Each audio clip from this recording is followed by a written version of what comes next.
फरीसी और सदूसी प्रभु यीशु की हर सभा में आते थे, लेकिन उनका आना कुछ सीखने के लिए नहीं बल्कि गलती पकड़ने के लिए था। इसी प्रकार बहुत लोग हैं जो प्रभु यीशु पर विश्वास में उन्हें अपना मसीहा मान लेने से तो दूर हैं, लेकिन फिर भी उनसे शरीर की या ऐसी दूसरी परेशानियों से छुटकारे की आशा रखते हैं। क्या हमें ऐसे किसी संबंधी को आगे लाना चाहिए या उसे पहले विश्वास में लाना जरूरी है? आज हम इसी विषय पर बात करेंगे। सुनते हैं पहले परमेश्वर का वचन। परमेश्वर का वचन हमने संत लूका की इंजील उसका 5वां अध्याय उसकी 17 आयत से लिया है। यहाँ इस प्रकार लिखा है, एक दिन ऐसा हुआ कि वह उपदेश दे रहा था और फरीसी और व्यवस्थापक वहां बैठे थे जो गलील और यहूदिया के हर एक गांव से और यरूशलेम से आए थे और चंगा करने के लिए प्रभु की समर्थ उसके साथ थी। उस समय कई लोग एक मनुष्य को जो लकवे का रोगी था खाट पर लाए और वे उसे भीतर ले जाने और यीशु के सामने रखने का उपाय ढूंढ रहे थे, पर जब भीड़ के कारण उसे भीतर ना ले जा सके तो उन्होंने छत पर चढ़कर और खपराल हटाकर उसे खाट समेत बीच में यीशु के सामने उतार दिया। उसने उनका विश्वास देखकर उससे कहा, हे मनुष्य, तेरे पाप क्षमा हुए। तब शास्त्री और फरीसी विवाद करने लगे, ये कौन है जो परमेश्वर की निंदा करता है? परमेश्वर को छोड़ और कौन पापों को क्षमा कर सकता है? यीशु ने उनके मन की बातें जानकर उनसे कहा, तुम अपने मनों में क्या विवाद कर रहे हो? सहज क्या है, क्या ये कहना कि तेरे पाप क्षमा हुए या ये कहना कि उठ और चल फिर? परंतु इसलिए कि तुम जानो कि मनुष्य के पुत्र को पृथ्वी पर पाप क्षमा करने का भी अधिकार है। उसने उस लकवे के रोगी से कहा, मैं तुझसे कहता हूं, उठ और अपनी खाट उठाकर अपने घर चला जा। वह तुरंत उनके सामने उठा और जिस पर पड़ा था वह उसे उठाकर परमेश्वर की बड़ाई करता हुआ अपने घर चला गया। परमेश्वर के वचन को पढ़े और सुने जाने से आशीष हो। आमीन। हमारे जान पहचान के जो लोग अभी विश्वासी नहीं हैं लेकिन चर्च में आना चाहते हैं, उन्हें क्या हमें इस प्रकार आने देना चाहिए, क्योंकि विश्वास के बिना तो उनका उद्धार नहीं हो सकता? लूका 5 की 17 के अनुसार परमेश्वर का जो प्रभु यीशु का जैसे तरीका था उसी प्रकार वो वहां पर प्रचार कर रहे थे और बहुत लोग इकट्ठे हो रखे थे। फरीसी और जो व्यवस्थापक थे वो सब जगह से आए थे, यरूशलेम से, गलीली से, सब जगह से, लेकिन उनका मकसद प्रभु यीशु की नुक्ताचीनी करना था, ना कि उनके वचन को सुनना। मत्ती 16 की पहली आयत में ही लिखा गया है, वो उसे टेस्ट करते थे कि वो कोई चमत्कार करें या कुछ ऐसा करें। उनका बार बार वहां आना प्रभु यीशु के जो चेले थे उनके साथ जुड़ने का नहीं था और उनको सिर्फ नुक्ताचीनी, उनमें कोई गलती पकड़ने का ही था जो कोई पकड़ नहीं सके वो। और फिर वो जो उनकी अपनी बनाई हुई बातें थी उनमें उनकी आज्ञाकारिता देखना चाहते थे। यूहन्ना 16 की 13-14 आयत में प्रभु यीशु ने पवित्र आत्मा परमेश्वर का रोल आइडेंटिफाई कर दिया जो हमारे भीतर है। जो उन्होंने कहा, पवित्र आत्मा तुम्हें सत्य का मार्ग बताएगा, क्योंकि वह अपनी ओर से ना कहेगा परंतु जो कुछ सुनेगा तभी वही कहेगा और आने वाली बातें तुम्हें बताएगा। वह मेरी महिमा करेगा क्योंकि वह मेरी बातों में से लेकर तुम्हें बताएगा। जो प्रभु यीशु के पीछे चलना चाहता है उसे बार बार फिर वो पवित्र आत्मा परमेश्वर उसे उसके पाप के बारे में बताते हैं, तौबा करने के बारे में बताते हैं, क्योंकि वो सच्चाई के बारे में बात करते हैं पवित्र आत्मा परमेश्वर, तो वचन की सच्चाई उसके ऊपर जाहिर करते हैं और प्रभु यीशु को उसके ऊपर जाहिर करते हैं। और इस प्रकार फिर वो विश्वास में आता है जो चर्च में आया है या किसी सभा में आया है। यूहन्ना 14 की 26 के अनुसार पवित्र आत्मा हमें सब कुछ सिखाते हैं और प्रभु यीशु की बातें भी हमें स्मरण कराते हैं, इसलिए वही हैं जो वचन के भेद हमें बता सकते हैं। याजक, फरीसी और जो बाकी यहूदी लीडर थे उन्होंने परमेश्वर के वचन को सुना, जरूर प्रभु यीशु के वचनों को सुना, लेकिन उस समय शायद उन्होंने कोई पॉइंट मिस कर दिया, बात उन्होंने नहीं समझी। प्रेरितों की पुस्तक 6 अध्याय की 7वीं आयत में फिर लिखा गया है, पवित्र आत्मा परमेश्वर के आने के बाद में, कि याजकों का एक बड़ा समाज इस मत को मानने वाला हो गया, वो भी विश्वास में आ गए और पतरस, रसूल और बाकी चेलों के साथ काम करने लग गए। हमें जब किसी को चर्च में या प्रेयर मीटिंग में लाना होता है तो ये इस प्रकार है जैसे किसी प्यासे को हम पानी के लिए लेके आते हैं, वो पानी पिए या ना पिए उसकी मर्जी है। फिलिपियों की पुस्तक 2 अध्याय 13-14 आयत में पौलुस रसूल ने कहा है कि परमेश्वर ही हैं जिन्होंने अपनी स्वेच्छा निमित्त तुम्हारे मन में इच्छा और काम दोनों बातों के करने का प्रभाव डाला है।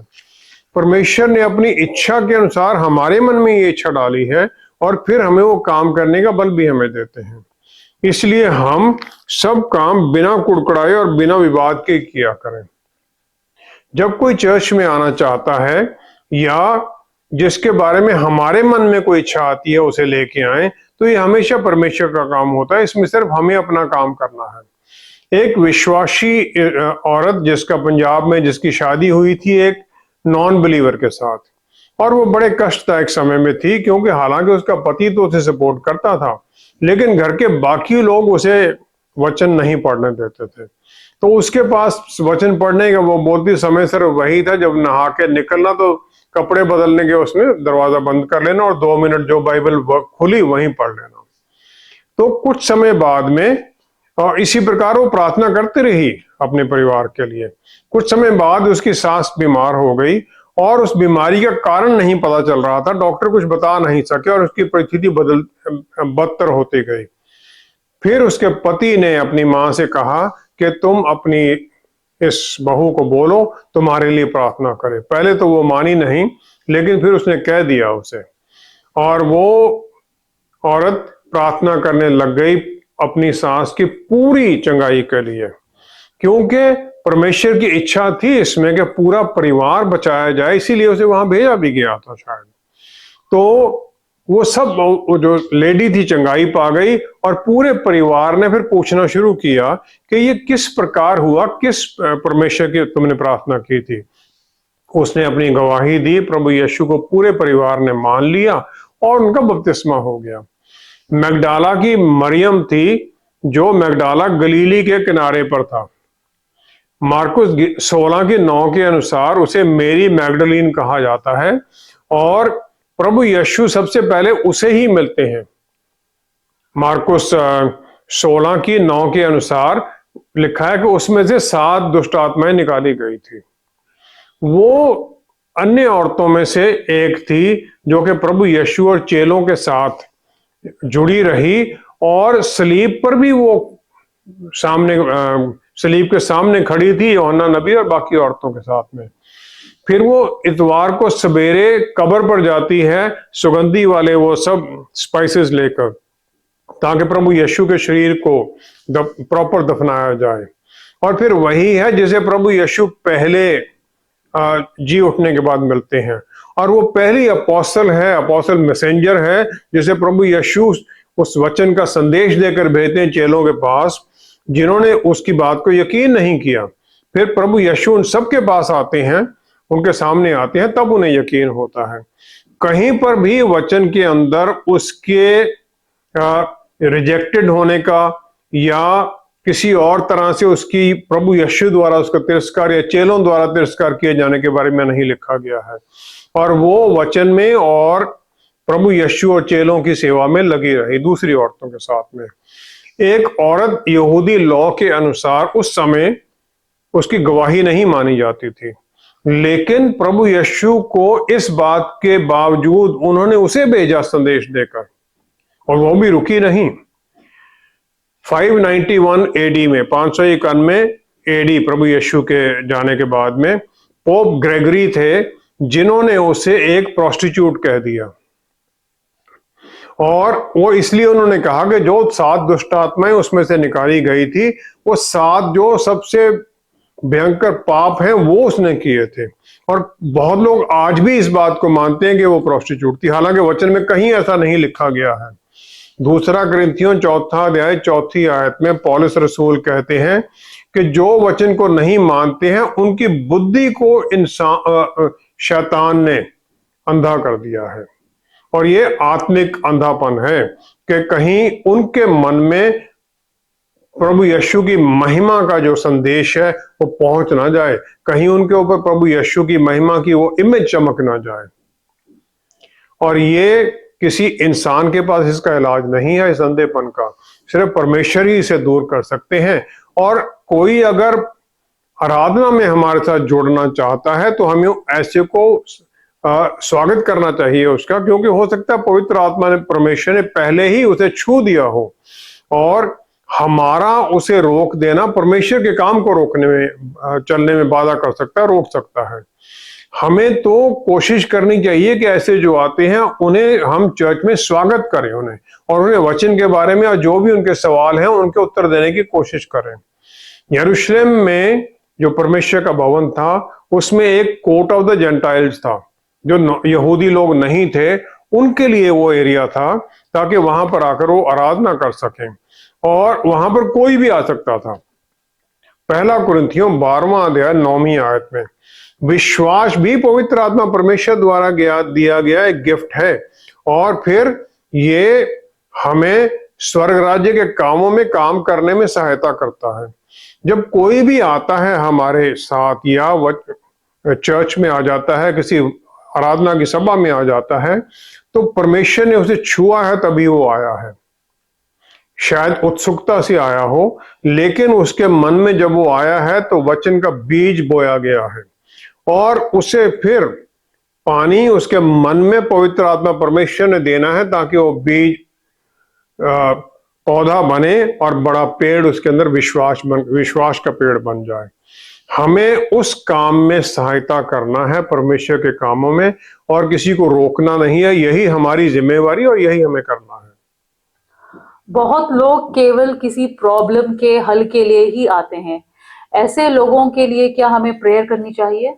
लूका 5 की 17 से 26 तक प्रभु यीशु अपनी प्रथा के अनुसार किसी के घर में वचन के बारे में सिखा रहे थे और एक बहुत भीड़ वहां इकट्ठी हो रखी थी, जहां पर के यहूदी लीडर भी आ रखे थे जो उन्हें जांच रहे थे, देख रहे थे। क्योंकि पूरी जगह पूरा वो फुल सब भरा हुआ था, तो एक पैरालाइज्ड आदमी को उसके दोस्त लेके आते हैं, लेकिन वो अंदर नहीं पहुंच सके और फिर उसे वो छत के ऊपर ले गए, क्योंकि उस समय घरों की जो सीढ़ी थी बाहर से होती थी, तो ऊपर ले गए और उन्होंने छत को खोल लिया, जो वहां पर टाइल लगी थी उसको खोल लिया और उन्होंने उस पैरालाइज इंसान को प्रभु यीशु के सामने उतार दिया। प्रभु यीशु ने सबसे पहले तो उनका विश्वास देखा जो उसके दोस्त थे, और फिर उन्होंने दूसरा उसकी जो पाप थे वो क्षमा कर दिया। उन्होंने कह दिया, हे मनुष्य तेरे पाप क्षमा हुए, 20 आयत में। और फिर उन्होंने जो यहूदी लीडर थे उनकी मन की बात भी जांच ली कि ये सोच रहे हैं मन में कि ये कौन है जो परमेश्वर की निंदा करता है। उन्होंने उनकी बातें जानकर उनसे कह दिया, तुम अपने मनों में क्या विवाद कर रहे हो। और फिर उन्होंने ये भी कह दिया कि परमेश्वर के पुत्र को ये अधिकार है पाप माफी का। और फिर जो लकवे का मारा हुआ इंसान था उसे उन्होंने 24 आयत में कह दिया, मैं तुझसे कहता हूं उठ और अपनी खाट उठाकर अपने घर चला जा। वह तुरंत उनके सामने उठा और जिस पर वह पड़ा था उसे उठाकर परमेश्वर की बड़ाई करता हुआ अपने घर चला गया। अब हम इस सीन को अगर इमेजिन करने की देखें क्या है, तो जो उसके मित्र थे उन्हें पूरा विश्वास था कि ये लकवे वाला इंसान प्रभु यीशु इसे ठीक कर सकते हैं, और इसीलिए उन्होंने प्रभु यीशु के सामने उसे उतार दिया। और उनमें ये डर नहीं था कि ये प्रभु यीशु हमें कुछ कहेंगे, उन्हें उनकी दया वाले प्रवृत्ति के ऊपर विश्वास था कि ये दयालु हैं।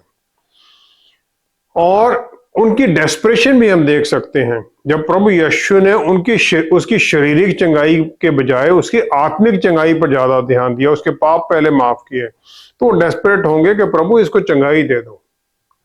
जो घर का मालिक है वो भी चिंतित होगा कि जो छत की ये नुकसान हुआ इसकी रिपेयर करने में कितने पैसे क्या खर्चा होगा। जो फरीसीज थे वो पूरे ध्यान से देख रहे थे कि प्रभु यीशु को किस प्रकार पकड़ा जाए, इन्हें क्रिटिसाइज कैसे करना है। इस सब में सिर्फ प्रभु यीशु ही थे जो कि टोटली शांत, बिल्कुल पूरे कंट्रोल में थे। क्योंकि उन्हें पता था कि उन्होंने क्या करना है।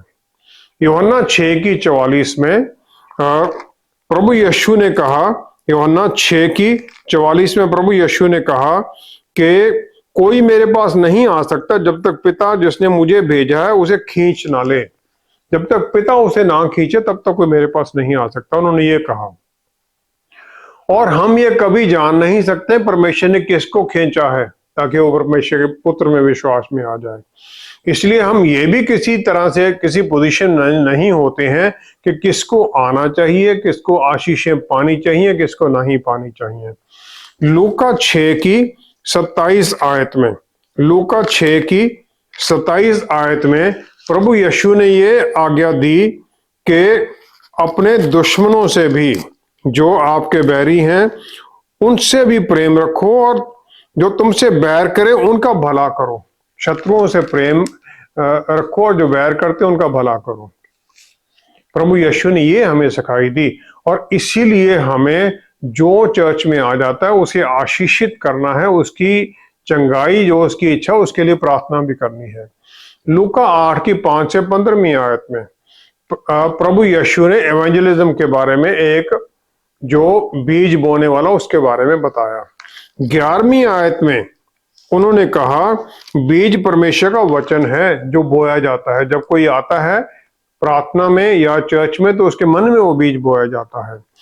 लेकिन शैतान, पहले लोग वो हैं जो मार्ग के किनारे के हैं, उन्होंने सुना लेकिन शैतान उनके मन से वचन उठा ले जाता है, कहीं ऐसा ना हो कि वो विश्वास करके उद्धार पाए, कहीं वो विश्वास ना कर ले, शैतान उनसे मन में से वो बीज निकाल जाता है। दूसरा वो है जो आनंद से वचन प्राप्त करते हैं लेकिन उनकी गहराई नहीं होती है और फिर जड़ पकड़ता नहीं है और परीक्षा के समय वो बहक जाते हैं। तीसरी कैटेगरी वो है जो के वचन प्राप्त करते हैं लेकिन चिंता और धन और जीवन के सुख विलास में फंस जाते हैं और उनका फल नहीं पकता। चौथी कैटेगरी है जो विश्वास में चलती है, जो वचन को अच्छी भूमि के वे हैं, जो वचन सुनकर भले और उत्तम मन में संभाले रहते हैं और धीरज से फल लाते हैं। मन में वचन को संभाले रहते हैं, उसके बारे में सोचते हैं, मनन करते हैं और फिर उसके अनुसार फिर उनके विश्वास में बढ़ते जाते हैं। प्रभु यीशु के पीछे भीड़ में लोग चलते थे और 2 मौकों पर उन्होंने, एक बार तो 500 परिवारों को जिसमें तकरीबन 15,000 लोग हो जाते हैं, दूसरी बार 7,000 जिसमें तकरीबन 20,000 लोग हैं, उन्हें भरपेट खाना खिलाया। यूहन्ना 19:25 से 27 आयत में हम देखते हैं सलीब के ऊपर प्रभु यीशु हैं और उनके सामने यूहन्ना रसूल हैं जिसे फिर प्रभु यीशु ने उनकी माता मरियम की जिम्मेवारी दे दी और उसके साथ में हैं उनकी माता, उसकी माता की बहन क्लोपास की पत्नी मरियम और मरियम मैगदलिनी खड़ी थी और कुछ औरतें थी जो गलीली की थी और कोई चेला कोई नहीं था। जितनी वो भीड़ खाना खाने वाली थी सब चली गई थी। प्रेरितों की पुस्तक 1 अध्याय 14-15 आयत में प्रभु यीशु ने जब स्वर्ग में उठाए जाते हैं तो उसके बाद में 14-15 आयत में अगर हम देखें प्रेरितों की पुस्तक तो उसमें वहां पर 120 व्यक्ति के लगभग थे और फिर उनमें पतरस, वो जो 12वां चेला ढूंढना है, उसमें उनसे बात करते हैं और ये लोग एक मन के साथ प्रार्थना में जुड़े रहते हैं। बीज प्रभु यीशु ने बोया था और फिर पेंटकोस्ट के दिन जब पतरस रसूल ने आत्मा से भरे हुए प्रचार किया तो प्रेरितों की पुस्तक 2 अध्याय 41 आयत में जिन लोगों ने वचन को प्राप्त किया वो तकरीबन 3,000 लोग फिर वचन में आ गए। 3,000 लोग ने बपतिस्मा लिया और उनमें मिल गए। बीज बोया गया था, उनके मन में बना रहा क्योंकि वो परमेश्वर को खोज रहे थे और फिर वो फल लाते हैं। रोमियो की पुस्तक 8वां अध्याय उसकी 26 आयत, उसमें हम देखते हैं 8:26 में पवित्र आत्मा परमेश्वर हमारी दुर्बलता में सहायता करते हैं क्योंकि हम नहीं जानते कि प्रार्थना किस रीति से करना चाहिए, परंतु आत्मा आप ही ऐसी आहें भर भर कर जो बयान से बाहर है हमारे लिए विनती करते हैं। वो हमारे लिए प्रार्थना करते हैं। और फिर 34 आयत में पौलुस रसूल ने कहा, कौन है जो दंड की आज्ञा देगा? मसीह ही है जो मर गया, वरन मुर्दों में से जी भी उठा और परमेश्वर के दाहिनी ओर है और हमारे लिए निवेदन भी करता है। परमेश्वर के दाहिनी ओर बल का स्थान है, ऑनर का स्थान है, और प्रभु यीशु वहां है और हमारे लिए प्रार्थना करते हैं, हमारे मध्यस्थ हैं वो। दूसरा कुरिन्थियों 3 अध्याय उसकी 18वीं आयत में, दूसरा कुरिन्थियों 3 अध्याय उसकी 18वीं आयत में पौलुस रसूल ने कहा है, जब हम सबके उघाड़े चेहरे से प्रभु का प्रताप इस प्रकार प्रकट होता है जिस प्रकार दर्पण में, तो प्रभु के द्वारा जो आत्मा है हम उसी तेजस्वी रूप में अंश अंश करके बदलते जाते हैं। हम बदलते जाते हैं उस प्रकार प्रभु यीशु जैसे बनाए जाते हैं। पवित्र आत्मा परमेश्वर जो हमारे भीतर है वो काम करते रहते हैं, और फिर हमारा भी जिम्मेवारी बन जाती है, जिस प्रकार प्रभु यीशु स्वर्ग में इंटरसेशन कर रहे हैं, पवित्र आत्मा परमेश्वर हमारे अंदर प्रार्थना कर रहे हैं, तो हम भी दूसरों के लिए प्रार्थना करें ताकि उन्हें भी विश्वास में लाया जा सके। कुछ लोग चर्च में आते हैं चमत्कार देखने के लिए, कोई आता है क्रिटिसाइज करने के लिए, कोई आता है अपोजिशन के लिए, कोई आता है विश्वासी को दूसरी तरफ भटकाने के लिए, और कुछ लोग ऐसे भी आते हैं जो सीखना चाहते हैं और बचाए जाते हैं। ऐसा ही एक इंसान जैसे मैं जानता हूं, वो वचन में आया, उसे पवित्र बाइबल दे दी गई, लेकिन वो गया, उसने जाके सीवरेज टैंक में उस बाइबल को फेंक दिया। लेकिन जो उसने सुना था उसके द्वारा उसके प्राण को, उसके सोल को पवित्र आत्मा परमेश्वर ने छू दिया और वो वचन में आ गया। मत्ती 21 की 13वीं आयत में प्रभु यीशु जब मनी चेंजर्स के टेबल पलटा रहे थे तो उन्होंने यशायाह 56 की 7वीं आयत के वहां कोट की। उन्होंने कहा, लिखा है कि मेरा घर प्रार्थना का घर कहलाएगा, सब कौमों के लिए प्रार्थना का घर कहलाएगा। परमेश्वर अपने पवित्र जो उनका पर्वत है, उनका घर है, उसमें तरह तरह के हर कौम के लोगों को लाना चाहते हैं, और ताकि उनके मन में आनंद हो और वो प्रार्थना में जुड़े और फिर उनकी प्रार्थनाओं का उत्तर भी मिले। पहला शमूएल 16वां अध्याय 17वीं आयत में शमूएल नबी को परमेश्वर भेजते हैं कि अगला राजा चुना जाए, क्योंकि सौल को वो रिजेक्ट कर देते हैं। नबी जाकर फिजिकल स्ट्रेचर देखते हैं, यशे के पुत्रों का देखते हैं, डील डॉल वाला है, यही होगा। लेकिन परमेश्वर उसे कह देते हैं, यहोवा का देखना मनुष्य का सा नहीं है, मनुष्य तो बाहर का रूप देखता है परंतु यहोवा की दृष्टि मन पर रहती है। परमेश्वर मन की बातों को देखते हैं, मन से जांचते हैं। फिर दाऊद का वहां पर अभिषेक कर दिया गया। हमें प्रभु यीशु ने आज्ञा दी है कि हम किसी को जज ना करें, और लेकिन उन सबको हम आशीष दें जो प्रभु यीशु को ढूंढ रहे हैं या वचन के लिए आते हैं, और हम फिर प्रभु यीशु ने आशीषित भी करते हैं क्योंकि हमारी प्रार्थनाओं को उत्तर देते हैं वो। लूका 15 की 7 में जो एक खोई हुई भीड़ के बारे में, उस दृष्टांत के बारे में जब प्रभु यीशु ने कहा, तो लूका 15 की 7 प्रभु यीशु ने कहा कि एक भी अगर जो अविश्वासी जब बचाया जाता है तो उसके लिए मन फिराने वाले एक पापी के विषय में भी स्वर्ग में इतना ही आनंद होगा जितना कि 99 ऐसे धर्मियों के विषय नहीं होता जिन्हें मन फिराने की आवश्यकता नहीं है। 99 जिन्हें बदलने की, रिपेंट करने की जरूरत नहीं है, उनके लिए कोई इतना आनंद नहीं है। एक जो पापी बचाया गया, जिसने वो मन फिरा लिया, उसके लिए ज्यादा आनंद है।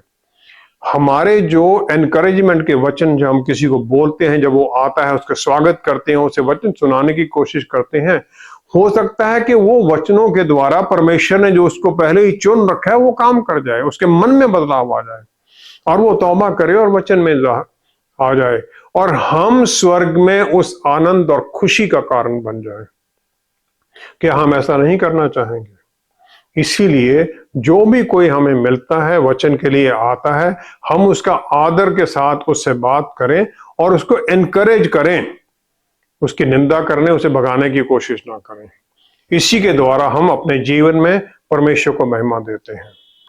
जब हम दूसरे लोगों से मिलते हैं तो वचन की बात करने में डर से कैसे निकल सकते हैं और उन्हें हमारी गवाही कैसे दी जानी चाहिए?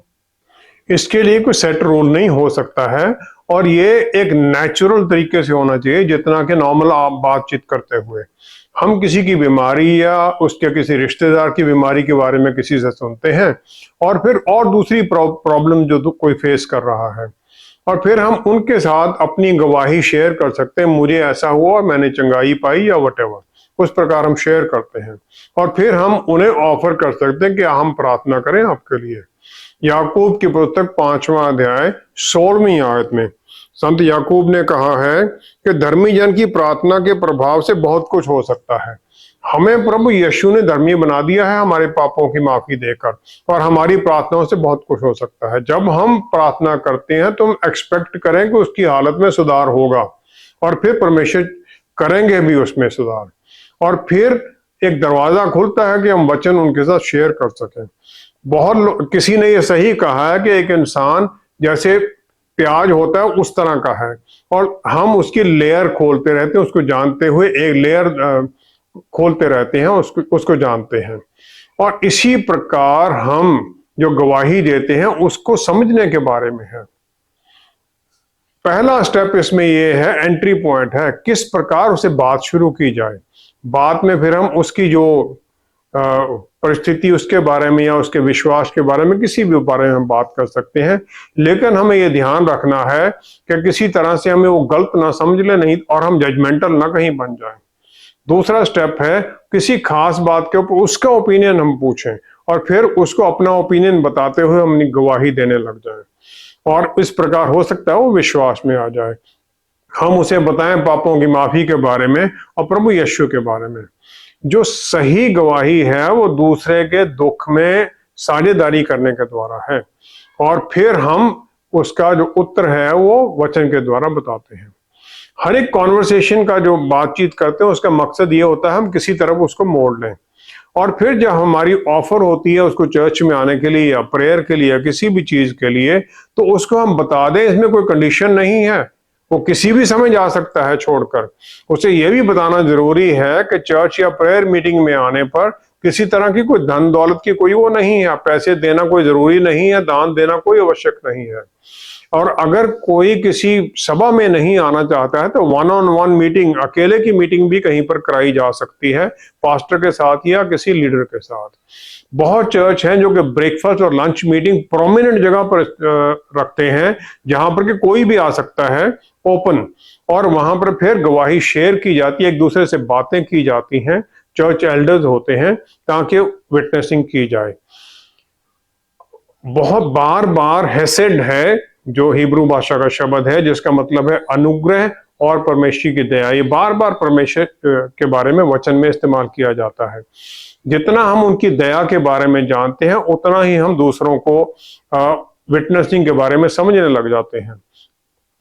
लूका 5 की 12-13वीं आयत में एक कोढ़ी है जो प्रभु यीशु को चिल्ला उठता है, प्रभु अगर आप चाहें तो मुझे आप चंगाई दे सकते हैं।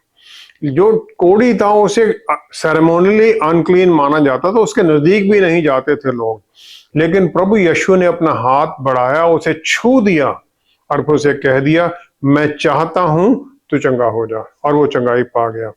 इसी प्रकार जब हम दया में काम करते हैं तो गवाही होती है। पहला यूहन्ना 4 अध्याय 7-8वीं आयत में यूहन्ना रसूल ने कहा है, प्रेम परमेश्वर से है, आपस में प्रेम रखें क्योंकि प्रेम परमेश्वर से है। जो कोई प्रेम करता है वह परमेश्वर से जन्मा है और परमेश्वर को जानता है। जो प्रेम नहीं रखता वह परमेश्वर को नहीं जानता क्योंकि परमेश्वर प्रेम है। अगर हम प्रेम नहीं करते हैं तो हम परमेश्वर को भी नहीं जानते हैं, फिर हमारी गवाही का भी कोई मतलब नहीं रह जाता है। आइए हम प्रार्थना करें। पिता परमेश्वर, धन्यवाद देते हैं आपका, आपकी आशीषों के लिए।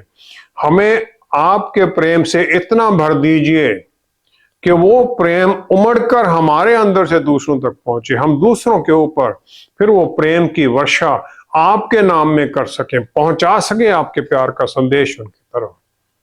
पिता परमेश्वर, धन्यवाद देते हुए सब कुछ प्रभु यीशु के पवित्र नाम में मांगते हैं, आमीन, आमीन, आमीन। प्रभु यीशु पिता परमेश्वर के अद्भुत प्यार का चिन्ह है और हमारा किसी दूसरे से मिलना जब तक ऐसे प्यार को दर्शाता नहीं है तो हम सच्चे मसीही भी नहीं हैं। हम परफेक्ट नहीं हैं, पर इस अंधेरे और दुखों में डूबे लोगों की ओर अपना हाथ तो बढ़ाएं। जब हमारा विश्वास हमारे कामों में और बिहेवियर में दिखने लग जाएगा तो हमारा जीवन ही हमारी गवाही बन जाएगा। Thank you so much for watching. See you next time. Stay blessed. शलोम।